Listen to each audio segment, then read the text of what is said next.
weren't superficial friendships either. She truly valued, even loved, her circle of railway friends. Especially Dot. Dear, working-class Dot, whose big heart and common sense Cordelia treasured. It was thanks to Miss Emery that the group had got together in the first place. She was the assistant welfare supervisor, with responsibility for women and girls of all grades. On Cordelia's first day on the railways, Miss Emery had given the newcomers a piece of advice that had, well, Cordelia couldn't speak for the others, but from her own point of view, it had changed her life. If that didn't sound too dramatic. It all came down to class distinctions. Take her and Dot. As Dot had rightly pointed out, in normal circumstances, she would have been Cordelia's charwoman, beating her rugs and scrubbing her kitchen floor. But Miss Emery's advice had been to set aside disparities in class and become friends. Cordelia had hidden her initial shock at the very idea. Fortunately for her, she had had the good sense to appreciate that Miss Emery wouldn't have suggested such an extraordinary thing without a solid reason, and she'd soon found that the assistant welfare supervisor was right. Cordelia had grown fond of the younger girls who made up the bulk of their group. Maple, Joan, Alison, Colette, and Persephone, who were all in their 20s.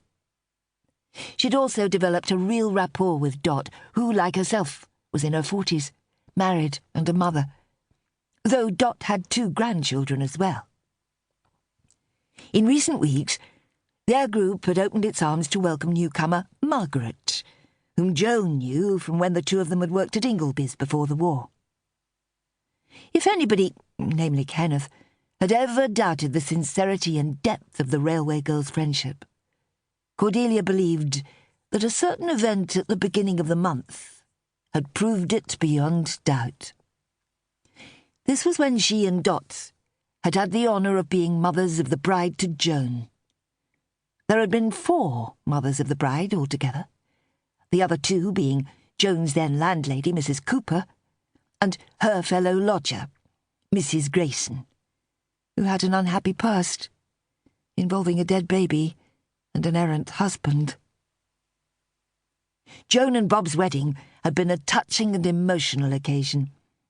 But the reception that followed had been even more special because, following a water leak in the church hall where the reception had been due to take place, Joan's friends had mucked in and put together a fresh reception with all the trimmings in the station buffet, to the delight and astonishment of the happy couple, from whom the disaster of the water leak had been kept secret. Cordelia had been proud to be involved. It was one of the best days she had had, if not the very best day, since war had been declared. She was due to meet up with her friends in the buffet after work this evening, and it was going to be one of those special times when they were all present, something that didn't happen often because of shift patterns and compulsory overtime. Warmth radiated through her as she thought of the tickets she was going to hand out. She climbed down the ladder to the ground and set off at a brisk pace for her next set of lamps.